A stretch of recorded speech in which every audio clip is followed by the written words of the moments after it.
College days पे मेरे दोस्त सबके पास गर्लफ्रेंड हुआ करती थी और सब रात में बात करते थे और मैं सोता रहता था। यूट्यूब वीडियोज़ वगैरह देखता रहता था। तो मैं एक दिन मेरा एक दोस्त था इब्राहिम बोल के उससे पूछा कि यार तेरा गर्लफ्रेंड के साथ तू इतना बात करता है तेरे को बोर नहीं लगता? तो उसने मेरे को बोला कि कभी प्यार करके देख, प्यार जैसा अगर फीलिंग हो जाएगा ना तो ये मोबाइल-वोबाइल छोड़ देगा, सिर्फ़ उसके साथ ही बात करने का मन करेगा रात में। तो ये तो अलग चीज़ था। उनके पास गर्लफ्रेंड थी तो उनको फीलिंग आता है। लेकिन एक चीज़ बताओ मेरे को कि ये प्यार एक्चुअल में एक फीलिंग है, इमोशन है या फिर एक दिखावा है? क्योंकि आजकल के दुनिया में ना सब प्यार को दिखावा समझ के रख दिया है। कोई इमोशंस अंदर से फील ही नहीं आता। सपोज़ तुम किसी लड़की को प्रपोज़ कर रहे हो, उसे तुम प्यार नहीं बोल सकते हो ना, उसे अट्रैक्शन बोलते हो। तुमको लड़की पसंद आई, तुम अट्रैक्ट हुए उससे, उससे तुम्हारा प्यार हो गया। और अगर ये रिश्ता आगे बढ़ भी जाएगा ना, तो ज़्यादा देर नहीं जाता। तुम आजकल के मूवीज़ देख के, सब कुछ देख के तुमको लगता है कि यार प्यार करूँगा तो ऐसा होगा। मेरा विराट अनुष्का जैसे जोड़ी होगा, रणवीर दीपिका जैसे जोड़ी होगा। लेकिन एक चीज़ तुमको समझना पड़ेगा ना, उनका जो फिक्स्ड अभी भी उनका बैलेंस लाइफ इसलिए है क्योंकि दोनों के पास इक्वल पैसे हैं और उनका फील वो लोग एक साथ 6-7 साल गुजरने के बाद शादी किया। यही बात है। आज मैं जो कहानी आपके साथ शेयर करने वाला हूँ, एक ऐसे ही प्यार की कहानी में। हमारे इधर एक गांव है मानिकतौला बोल के। मानिकतौला के गांव में 2008 की कहानी है। 2008 में शुभम नाम के एक लड़का अपने वो एक वीडियो ऑफिस में काम करता था। वीडियो ऑफिस से उसको मानिकतौला में पोस्टिंग किया गया। तो वीडियो से जब मानिकतौला में पोस्टिंग करके वो यहाँ पे आया तो इस गांव की ज़रा चाल चलन सब कुछ उसको बहुत पसंद आया। इतना ज़्यादा पसंद आया कि उसने सोचा कि मेरे जब रिटायरमेंट लाइफ हो जाएगा तो मैं यहाँ पे ही रहूँगा। एंड इस दौरान उसके साथ बहुत सारे लोगों के मिलाप हुए, बहुत सारे लोगों के साथ उसका मतलब बहुत अच्छा अट्रैक्शंस हुआ, बहुत लोगों के साथ उसका मतलब कॉन्फ्रेंस वगैरह हुआ, कॉन्विक्शंस वगैरह हुआ। तो एक दिन वो मानिकतौला का एक जंगल था, पूरे जंगल पे वो ऐसे ही एक आदमी के साथ, माधव बोल के एक आदमी के साथ घूमने गया। एंड जब वो घूमने गया तो उसने देखा कि एक लड़की, वो जो वुडन घर वगैरह होते हैं ना जंगल में, वुडन घर के पास एक लड़की सफ़ेद कपड़ा पहन के, ठीक है, दिन के टाइम सफ़ेद कपड़ा पहन के कुछ खाना वाना बना रही थी। वो काट वगैरह जला के खाना बना रही थी। एंड उसने जब उसके पास एकदम जाके देखा तो उसको पहले लगा कि ये बूढ़ी औरत है। जब उसने एकदम पास में जाके देखा तो उस लड़की का जो सुंदरता थी वो देख के वहाँ पे शुभम पूरा पिघल गया। इतना पिघल गया वो करीब 2-3 मिनट तक देखता ही रहा। देन माधव दा उसके पास आए। माधव दा के बोले, शुभम भाई ये हमारी मनीप की बेटी है, ये हमारा मोड़ल की बेटी। मोड़ल मीन्स पंचायत जो थे उनकी बेटी है। उसके मम्मी पापा उसको अलग कर दिए थे घर से क्योंकि उसके नाम पे कुछ अफवाहें थी गांव में, इसीलिए उसको घर से अलग कर दिया था। तो अपने रोजी रोटी के लिए वो घर पे आके एक मकान बना के वहाँ पे रह रही थी। अब जब शुभम उसकी कहानी सुना जी, उसके मम्मी पापा उसको अलग कर दिया, क्या किस लिए उसको अलग किया, बिकॉज कुछ जो जन्म हुआ था उसको सही लगन में उसका जन्म नहीं हुआ था और गांव वाले ये सब बहुत मानते थे। तो जब शुभम ये सुना उसको बहुत बुरा लगा और लड़की का सुंदरता देखते हुए उसको ये फील आया कि यार ऐसी लड़की मेरे को ज़िंदगी में चाहिए। उसको शायद प्यार हो गया था उस दौरान। एंड देन उसके बाद वो लोग वहाँ से आ चुके थे, लेकिन शायद शुभम के दिल में उस लड़की का मतलब चेहरा बसा हुआ था। देन एक दिन शाम के 4 बजे उस वापस खुद अकेला उस जगह पे गया। अकेला जाके उस लड़की के घर में गया। घर पे जाके उसको सब कुछ कन्विंस किया। उसको बोला कि मैं तुमसे प्यार करता हूँ। एंड देन उनका रिलेशनशिप बनता गया। उनके अंदर एक प्यार हो गया, प्यार आ चुका था। एंड जब प्यार का रिश्ता आगे बढ़ता है ना, उसके साथ साथ सब कुछ होता है। फिजिकल एम्बुलेंस भी होता है, फिजिकल रिलेशंस भी शुरू होता है। एंड शायद नयनतारा गाँव की लड़की थी, उसको शुभम का प्यार इतना अच्छा लग गया था कि शुभम के साथ वो फिजिकली भी आने में कोई उसको दिक्कत नहीं हुआ। उसको लग रहा था कि ये लड़का मेरे साथ ज़िंदगी भर रहेगा और शुभम एक्चुअली में बहुत अच्छा लड़का था। एंड जन फिजिकल रिलेशनशिप के बाद ना एक ऐसा टाइम आता है जब एक लड़की उस हालत में आ जाती है जहाँ से you guys can feel it. तो उसका उसी कंडीशन था, शी वॉज प्रेग्नेंट। जब उसको ये पता चला, शुभम को ये पता चला, तो शुभम अपने घर वाले से परमिशन लेने के लिए वापस अपने शहर गया। एंड जब उसने घर वालों को जाके पूछा कि मैं मानिकतौला में एक लड़की से मेरे को प्यार हो गया था, मैं उसके साथ रहा था। एंड देन उसका पूरा कहानी बताया कि उसके मम्मी पापा उसको अलग कर दिया था। सब कुछ बताने के बाद उसने बोला कि हमारा जो फिजिकल रिलेशनशिप हुआ उसकी वजह से वो प्रेग्नेंट हो चुकी है, अभी मेरे को उसके साथ शादी करना पड़ेगा। एंड देन उसके जो मम्मी पापा थे, शुभम के mummy papa, they are bloody creatures. शहर के रहने वाले, मतलब शिक्षित आदमी, एजुकेटेड आदमी, उनको पता था लिविंग रिलेशनशिप क्या होता है। सब कुछ पता रहने के बाद भी उन्होंने इस रिलेशनशिप से इकरार कर दिया। उसने ऐसा शुभम को बोला कि तू उस लड़की को शादी करके यहाँ पे लाएगा, गाँव की लड़की को, तो हम तेरे को घर में घुसने नहीं देंगे। अब एक लड़का ना वो झिझक में पड़ गया कि क्या करूं, वहाँ पे मेरा प्यार बसा हुआ है जिसके अंदर मेरा आने वाला वंशज बढ़ रहा है, उसके दूसरी ओर से मेरा मम्मी पापा है जो मेरे को जन्म दिया है। और इसी चक्कर में शुभम ने सोचा कि मैं एक काम करता हूँ, नयनतारा को मना लेता हूँ, शायद हम लोगों का रिलेशन आगे नहीं बढ़ पाएगा। लेकिन ये रिलेशनशिप हाथ से ज़्यादा बढ़ चुका था। तो जब नयनतारा को जाके शुभम ये बात बताया कि मेरे घर वाले मान नहीं रहा है, मैं तुमसे शादी नहीं कर सकता, तुम इस बच्चे को गिरा दो। अब नयनतारा गांव की लड़की थी, उसको बच्चे का गिराना का मतलब, एबॉर्शन का मतलब पता ही नहीं था। तो नयनतारा बोली कि उसको शुभम को बोला कि मैं ऐसा कर नहीं सकता, हमारे गांव पे माँ होना, एक लड़की के लिए माँ होना बहुत बड़ा फीलिंग की बात है, ऐसा कर नहीं सकता, एक जान को मैं गिरा नहीं सकता। तो शुभम बोला कि नयनतारा मैं इसके बारे में तुमको कोई मदद नहीं कर सकता, मेरे घर वाले नहीं मानेंगे, मैं तुमको अगर मेरे घर पे शादी करवा के लेके जाऊंगा तो मेरे घर वाले तुमको कभी अपना नहीं माना पाएंगे, और तुम शायद जिंदगी भर वहाँ पे अपने आप को कोसती रहोगी कि मैं यहाँ पे शादी करके क्यों आया। तुम्हारा, मेरे को पता है तुम्हारे बचपन से अभी तक तुमको कितना दिक्कत झेलना पड़ा, अगर मैं तुमसे शादी कर लिया अब फिर से तुमको दिक्कत झेलना पड़ेगा। तुम एक काम करो, मैं तुमको सारा इंतजाम करके देता हूँ, तुम एक काम करो, बच्चा एबॉर्शन करवा लो। तो नयनतारा मानी ही नहीं, नयनतारा थोड़ा बहुत भी मना नहीं माना। देन शुभम बोला कि तो फिर मैं कुछ नहीं कर सकता। शुभम यहाँ से अपना हाथ ऊपर कर लिया और वहाँ से चल बसा। एंड देन जब शुभम वहाँ से चल बसा करीब 2-3 महीने बाद, मतलब शुभम वहाँ से इसलिए चल बसा कि उसके घर वाले मान नहीं रहे थे, और यहाँ पे जो वीडियो के सस्पेक्शन के लिए वो आया था 2-3 महीने के लिए, उसका वो टाइम पीरियड खत्म हो चुका था। तो आपने जहाँ पे वो पोस्टेड था वहाँ पे चला गया था। एंड यहाँ पे नयनतारा के बारे में सबको पता चल चुका था। अब नयनतारा के बारे में सबको पता चला, सब इसको पहले से इसके ऊपर बहुत सारे दाग थे, सब उसको बोल रहे थे, उल्टा वगैरह बता रहा था कि ये लड़की अच्छी नहीं है, लड़की का जन्म कुंडली ऐसा है, सबको पता था। अभी जब ये घटना हुआ, सब गांव वालों को पता चला, तो उसको कोई गांव पे रहने नहीं दिया, उसको ऐसे बेइज्जत किया जाता था हमेशा, तो वो झेल नहीं पाई और रात भर रोती रहती थी, घर पे अकेले रात भर रोती रहती थी। रोते रोते एक दिन उसने डिसाइड कर लिया कि मैं इस जगह पे नहीं रहूँगा। तो उसने जो जंगल पे उसका घर था, उस जंगल पे घर को गांव वाले ने क्या किया, जला दिया। क्योंकि सबको लग रहा था कि ये जो लड़की है ना, ये मतलब गांव के लिए सेफ नहीं है। तो लड़की का जो घर था गांव वाले ने जला दिया, क्योंकि अगर वो लड़की वहाँ पे रहेगी तो गांव का नाम बेइज्जत होगा। गांव वाले का बहुत कुछ कॉन्विक्शन रहता है जो उनको मानना पड़ता है, शायद इसीलिए कि कोई बाहर का आदमी आके इसको प्रेग्नेंट करके चला गया और ये यहाँ पे रहेगी तो हमारा गांव का ही बेइज्जती होगा। क्योंकि मानिकतोला का उस टाइम पे बहुत ज़्यादा नाम था आसपास के गाँव में, अगर एक कहानी भी बाहर जाता ना आसपास के गाँव में, तो आधार गाँव में जो आपके गाँव का रेपुटेशन वो खराब हो जाता। और क्योंकि नयनतारा का पापा पंचायत थे ना, तो उन्होंने भी मान गया था कि लड़की को मार दो, क्योंकि उनके और भी 2 बच्चे थे, बेटे थे। और इसी दौरान नयनतारा को मार दिया गया था, जला के मार दिया गया था। उसके बाद कहानी कभी हुआ ही नहीं। करीब 6 साल के बाद 2014 में जो होते हैं ना, जो काटने जाते हैं जंगल में, एक दिन शाम के 6 बजे 3 काठुरिया, मतलब जो काटने जाते थे, उनके रोजी रोटी के लिए उनको काट करना पड़ता है, पेड़ वगैरह काट के काट जमा करना पड़ता है। उससे 3 आदमी 6 बजे काट वगैरह काट के वापस आ रहे थे। देन उनको ऐसा लगा कि कोई एक सिंपल नाम पुकार के नाम से किसी को पुकार रहा है। एंड जब वो तीनों, जब वो नाम हो रहा था, बिकॉज अंधेरा हो चुका था, आपको पता है कि गांव में एक जंगल के अंदर 6 बजना मीन्स अंधेरा हो जाता है। तब जब अंधेरा हो गया तो वो जो काट के वापस आ रहे थे, उनको लगा कि कोई तो पुकार रहा है। अब जब उन लोग खड़ा होकर चुपचाप सुने तो उनको लगा कि एक लड़के का नाम पुकार रहा है। कौन सा नाम? शुभम। और मतलब वो आवाज ऐसे गूंज रहा था, ये लोग डर गए। एक काठुरिया था, उसने बोला कि यार तुम लोगों को पता है, एक लड़की रहा करती थी यहाँ पे पहले, उसको गांव वालों ने मार दिया था और उसकी आत्मा शायद होगी, क्योंकि उसकी जो मंगेतर था उसके साथ जो लड़का ऐसा किया था उसका नाम भी शुभम था। तो बाकी 2 काठुरिया जो थे बोले नहीं ऐसा सीन नहीं है। तो वो लोग वहाँ पे करीब 5-6 मिनट खड़े रहे और वो नाम गूंजता ही आ रहा था। शुभम, एक लड़की की सुंदर सी आवाज पे शुभम ऐसा नाम गूंजता आ रहा था। अब जब ये चलता गया तो ये लोग डर गए, डर के मारे वहां से भाग के आ गए।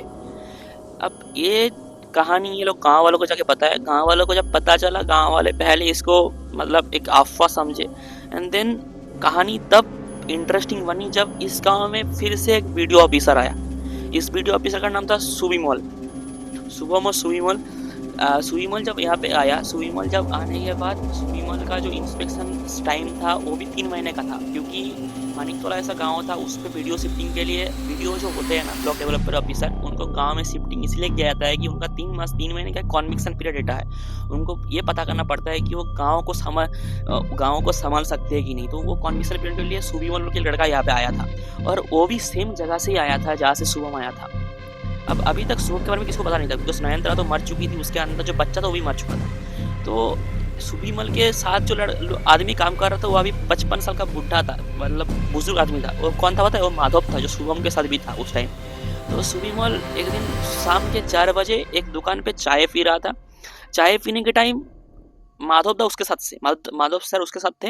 एंड सुविमल को मतलब जब चाय पी रहा था, सुविमल ने पूछा कि माधव भाई यहाँ का सबसे इंटरेस्टिंग जगह कौन सा है? तो माधव बोला कि भैया जी यहाँ पे तो ज़्यादा कोई इंटरेस्टिंग जगह नहीं है। तो फिर उनके बाजू में वो एक काठुरिया था, वो बैठा हुआ था। वो काठुरिया बोला कि साहब जी आप कौन हो? बोला मैं यहाँ का 3 महीने का वीडियो सस्पेक्शन ऑफिसर हूँ।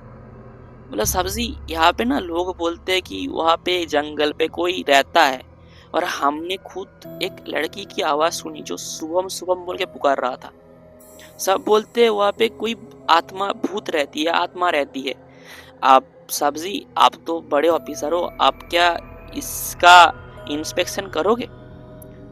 अब ये जब बात सुना कि भूत के बारे में, प्रेत के बारे में सुना, मॉडर्न जनरेशन का लौंडा था, तो सुविमल बोला कि ऐसा कुछ नहीं है, ऐसा कुछ नहीं होता, आप डरिए मत। मैं माधव बाबू के साथ जाऊंगा, जाके उसका इंस्पेक्शन करके आऊंगा, बिकॉज वो जंगल पे अभी कोई डर की वजह से जा नहीं रहा था काठुरिया लोग, क्योंकि वो घटना के बाद सब काठुरिया गोष्ठी क्या होता है, उतना तो एजुकेटेड नहीं होता ना।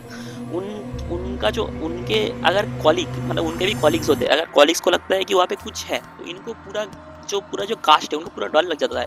तो कोई वहाँ पे काटने ही नहीं जा रहा था पिछले कुछ टाइम से। तब जब सुविमल यहाँ पे आया तो काठुरिया जब बोला तो सुविमल माधव दा के साथ वहाँ पे गए। तो माधव ने बोला कि सब तब 4 बजे लोग गए थे, करीब 6 साढ़े 6 बज रहे थे। माधव बोला कि सर कल चलते, आप नहीं जाते, क्योंकि अगर अंधेरा हो चुका है, आप नहीं जाते, वहाँ पे जंगल में सांप वगैरह कीड़े मकोड़े होंगे। तो सुविमल बोला अरे माधव भाई आप टेंशन मत लीजिए, चलिए ना, क्या होता है देखते हैं, कौन सी लड़की की आत्मा है, कौन लड़की है, सब होता है। अब मानोगे नहीं, जैसे शुभम को एक लड़की दिखी थी ना, जब सुविमल भी अंदर गया, सुविमल अंदर जाने के बाद जो माधव दा थे वो बोले कि साहब जी आप थोड़ा सा आगे जाओ, मैं थोड़ा सा बाहर का काम करके आया।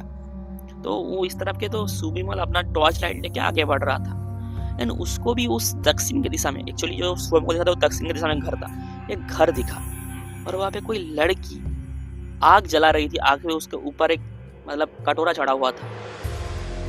तो जो देखा कि सादा कपड़ा पहना हुआ है, लेकिन इसने जो देखा कि वो मतलब उसका पेट बड़ा हुआ था, मतलब प्रेग्नेंट थी लड़की। तो सुविमल ने माधव दा को पुकारा, माधव दा ये लड़की यहाँ पे क्या कर रही है इतनी रात को, ये प्रेग्नेंट है, इसको गांव के यहाँ पे क्यों रखा गया है? जब वो पीछे घूमा तो माधव दा वहाँ पे थे ही नहीं। माधव दा आप कहाँ चले गए? सुविमल ऐसे बोला, माधव दा आप कहाँ चले गए? आवाज नहीं आया। तो सुविमल अपना लाइट लेके आगे बढ़ता गया। सुविमल जब आगे बढ़ा तो ऑल ऑफ अ सडन ऐसा होता है ना कि आपको जैसे मरुभूमि में आप क्या देखते हो, मरीचिका देखते हो, मरुभूमि के अंदर जाओगे पानी पानी मिल रहा है, पानी मिल रहा है, बस सामने जब जाओगे पानी है ही नहीं। तो जब आगे बढ़ता गया वो घर और लड़की सब गायब थी। जब सुविमल वहाँ पे गया तो चौंक गया कि यहाँ पे तो मैंने देखा लड़की को, कहाँ गई? यहाँ पे तो घर था, कहाँ गई? अब वो फिर से माधव दा को बुलाया, माधव दा यहाँ पे लड़की का घर था, कहाँ गया? अब इसी दौरान पता नहीं अभी तक माधव दा नहीं थे, अचानक पीछे उसके माधव दा खड़ा था।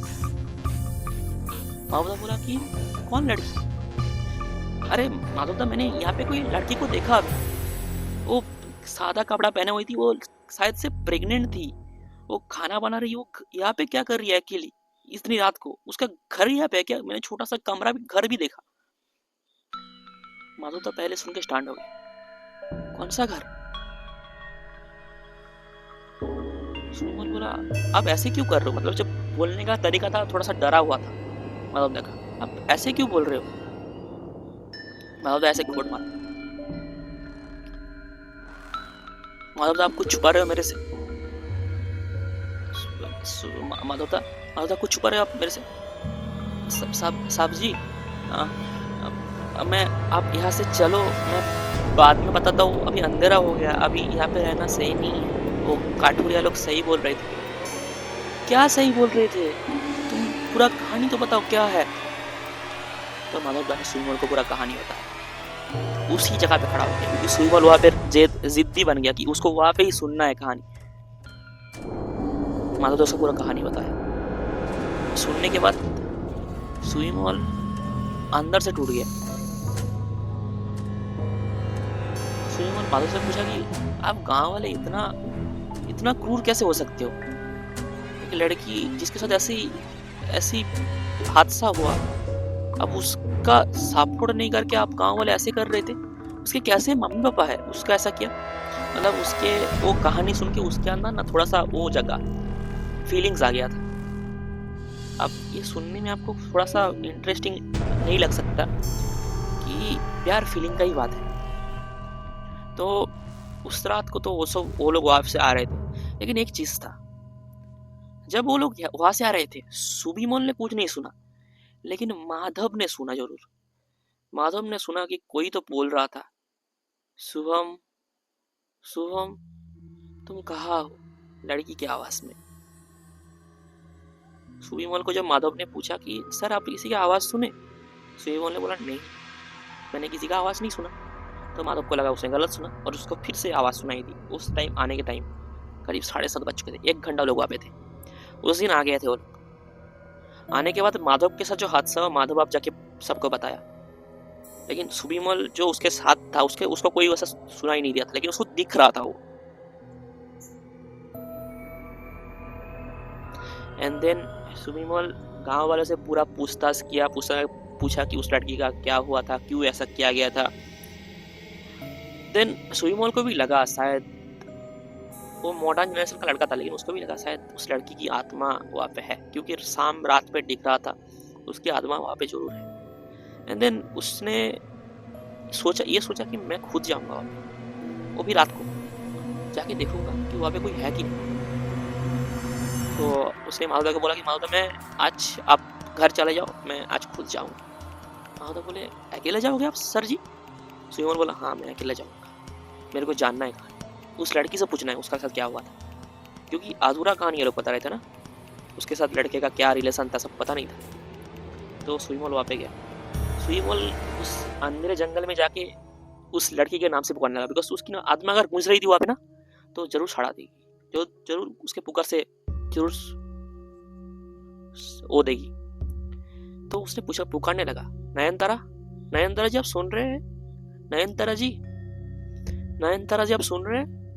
मैं सुबीमोल आपका मदद करने के लिए आया, आपकी कहानी मेरे को बताओगे आप? सुबीमोल, मैं सुबीमोल हूँ, मेरा आपका कहानी मेरे को बताओगे? करीब आधा घंटे तक पूरा जंगल घूम फिर के उसने ऐसा आवाज दिया, लेकिन किसी भी लड़की का आत्मा उसको पुकार नहीं दे रही थी।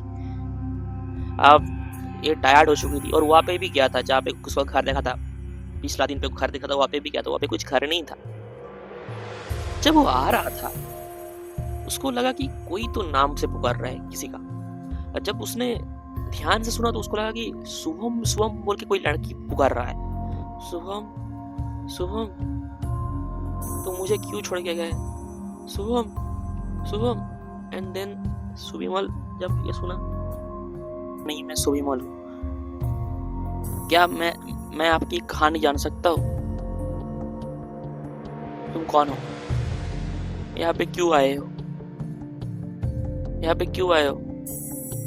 मेरे को परेशान मत करो, इन गांव वालों ने मेरे को बहुत परेशान किया, मेरी जिंदगी बचपन से हर समय बहुत मुश्किलात में गुजरा, एक ही तो सहारा था मेरा, शुभम, उसने ही मेरे को धोखा दिया। और जब मेरा मुश्किल वक्त आया, जब मैं माँ बनने वाली थी, इन गांव वालों ने मेरे को उल्टा बोल के जला के मार दिया। अब मैं क्या करूं? शुभम के साथ आपका क्या हुआ था? शुभम यहाँ पे एक दूसरे जगह से यहाँ पे आया था 3 महीने के लिए किसी काम पे। उसके साथ मेरा प्यार हो गया था, हम बहुत ज़्यादा क्लोज थे। लेकिन जब मैं माँ बनने वाली थी तो शुभम ने अपने घर वालों से पूछने के लिए गया कि मेरे साथ उसका शादी हो सकता है कि नहीं। उसके घर वाले नहीं माने, तो शुभम मेरे को यहाँ पे छोड़ के चला गया था। मेरा जब जब शुभम चला गया तो मैं अकेली बढ़ गई थी। मैं अकेली इस बच्चे को जन्म देने वाली थी, लेकिन गांव वालों ने बोला कि इस लड़की की वजह से हमारा गांव का नाम बर्बाद होगा। मेरे खुद के मम्मी पापा ने मेरा साथ नहीं दिया, वो लोग बचपन से ही मेरा साथ नहीं देते कभी। और आखिर में मैं सो रही थी बच्चे के साथ, ये लोग मेरे को जला के मार दिए। मेरा बच्चा भी इस दुनिया में कभी आ नहीं पाया। 4 महीने का था सिर्फ। मैं हर दिन हर समय शुभम को ढूंढता था कि शुभम जरूर आएगा एक ना एक दिन, लेकिन वो कभी वापस नहीं आया। शुभम ने जब ये कहानी सुना उसको बहुत ही दर्द। नयनतारा जी, जो आपके साथ हुआ गलत था, लेकिन आपकी वजह से ये गांव वाले आप बहुत परेशान हैं। उनको बहुत डर लगता है यहाँ पे आने के लिए। वो काठौरिया लोग यहाँ पे नहीं आ पा रहे, उनका रोजी रोटी नहीं चल रहा है, काट नहीं काट पा रहे। मैं किसी को कोई नुकसान नहीं पहुंचाती। मैं सिर्फ शुभम को ढूंढता हूँ। मैं सोचता हूँ कि कभी ना कभी आएगा मेरे बारे में पूछने के लिए। शुभम बोला कि नयनतारा जी, एक काम करता हूँ, मैं आपका शुभम को ढूंढ के लाता हूँ। मैं कोशिश करता हूँ आपका शुभम को ढूंढ के लाने का। आप प्लीज किसी को परेशान मत कीजिएगा। एक्चुअली वो आत्मा जो थी अच्छी थी, वो अपने गांव वालों से भी प्यार करती थी, लेकिन इन गांव वालों ने उसका दिक्कत, उसकी परेशानी कभी समझी ही नहीं। उसकी कोई कसूर नहीं थी, उस प्यार में पड़ चुकी थी, प्यार के अंदर सब कुछ होता है। उसको ऐसे मार दिया गया था। एंड देन सुविमल उसके साथ एक डील टाइप का किया। उसके बाद तो बहुत ढूंढने के बाद उसको शुभम का एड्रेस मिला, शुभम से मिल के आया, शुभम को पूरा कहानी बताया। शुभम अभी शादीशुदा था, एक बहुत ही एस्टेब्लिश पर्सन था। शुभम को ये कहानी जब पता चला, क्योंकि शुभम अभी फैमिली मैन था, तो वो यहाँ पे आने से इनकार कर दिया। तो सुविमल ने बताया कि तुम्हारा जज्बा तब कहा था जब तुम उस गांव की लड़की के साथ ये सब कर रहे थे। तुम्हारा जज्बा तब कहा था कि जब तुम्हारे घर वालों ने तुमको ना बोलते तुम लड़की को छोड़ के आ गए। वो लड़की को उस हालत में, क्या तुम घर वाले के खिलाफ जा नहीं सकते थे? तुम तो इस जमाने के लड़के हो ना, तुम प्यार करते थे ना उससे। वो लड़की तो तुमसे प्यार करके सब कर रही थी, तुम ऐसे क्यों किया? शुभम ने पूरा कहानी बताया। मैंने नयनतारा को बोला था कि बच्चा अबॉर्शन कर दो, मैं तुमको पैसे वगैरह दे दूंगी, तुम्हारा जिंदगी में कभी दिक्कत नहीं आएगी। वो सुना नहीं, वो मानी नहीं। कौन लड़की मानेगी ऐसे? कौन सी लड़की मानेगी? सुविमन बोला, तुम्हारी खुद की बीवी को तुम बताओगे तो मान जाएगी ये कहानी? एंड देन जब उनके ये सब बात हो रहा था ना, एक कुदरत का करिश्मा है। सोम की पत्नी ने ये सब सुन लिया। सोम की पत्नी ये सुनने के बाद उसको भी दिल से एक लड़की के लिए ना फील आया होगा। उसने बताया, तुमने ये कहानी मेरे को कभी बताई ही नहीं। तुमने ये कहानी मेरे को कभी बताई ही नहीं। तुम ये सब कांड करके रखे हो। तुम तुम्हारे मम्मी पापा के लिए एक लड़की का ऐसे, छी। उसके पत्नी ने उसको बोला कि कम से कम अगर मेरे को अभी सच पता चला है ना, तो कम से कम उस लड़की से जाके माफी मांग के आओ जिसकी आत्मा अभी गुजर रही हो वहाँ पे, और हर दिन तुमको ढूंढ रहा है। एक बार जाके उससे माफी मांग के आओ, शायद उसको आत्मा को भी शांति मिल जाए। एंड देन जब शुभम की पत्नी को पता चल गया तो शुभम के पास कोई और रास्ता नहीं था। उस शुभम के साथ उस जंगल में गया।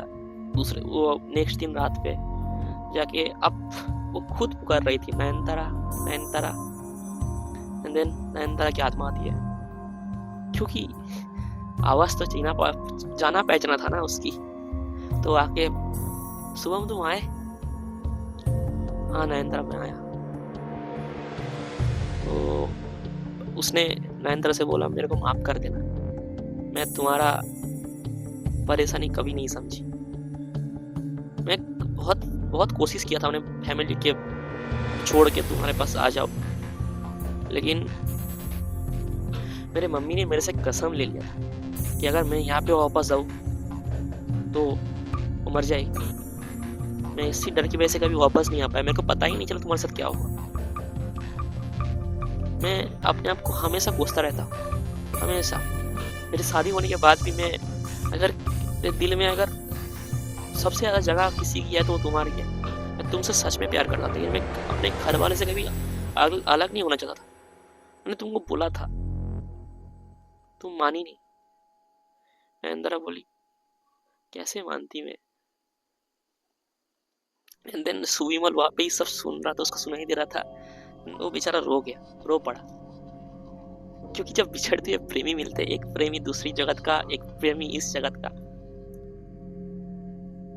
उसके बाद क्या हुआ पता नहीं, क्योंकि जब सुबह हुआ तो सुविमल में उसका भी सेंस नहीं था और शुभम का भी सेंस नहीं था। करीब 8 बज रहे थे सुबह के। एंड देन जब उनका सेंस आया तो माधव दा वहाँ पे थे। माधव दा और बहुत सारे गांव वाले वहाँ पे थे, जो पानी का छींटे वगैरह मार के इनका सेंस वापस लाया था। एंड देन ये लोग पूरा कहानी उनको बताया, ये लोग यहाँ पे कैसे आए थे, क्या क्या हुआ। एंड देन शुभम और सुविमल को कुछ याद ही नहीं था क्या हुआ। But next day onwards, next time onwards, उस गांव में अभी तक कभी नयनतारा की आत्मा उस जंगल में देखी नहीं गई है। शायद सबको लगता है कि उसकी आत्मा को शांति मिल गई है। शायद शुभम जो आके वहाँ पे माफी मांगा था, उसके बाद से नयनतारा की रूह को मुक्ति मिल गई है। लेकिन उस बच्चे का क्या? अब गांव वाले का ये मानना है कि वो बच्चा भी कहीं ना कहीं उसकी आत्मा वहाँ पे घूम रहा है, उसका आत्मा वहाँ पे घूम रहा है। एंड दे डोंट नो वो लड़का है कि लड़की है। बट अभी काठोरिया लोग जो कटर से वो लोग अभी जाते हैं, काम वगैरह करते हैं, and then everything is okay. अभी 10-12 साल 11 साल होने ही वाले हैं। Suvimal is an established video right now. Shubham के जुड़वा बच्चे हुए थे, वो एक अच्छा फैमिली मैन है। शुभम के जो मम्मी पापा थे ना, वो आखिरी टाइम पे ऐसे मरे, आप मानोगे नहीं। दोनों को ही कैंसर हुआ था, दोनों को ही कैंसर हुआ था। और आम ताम कैंसर नहीं, ब्लड कैंसर। यही था कुदरत का करिश्मा। और आज के साथ नयनतारा की ये दुखद हॉरर स्टोरी यहीं पे खत्म होती है। नमस्ते।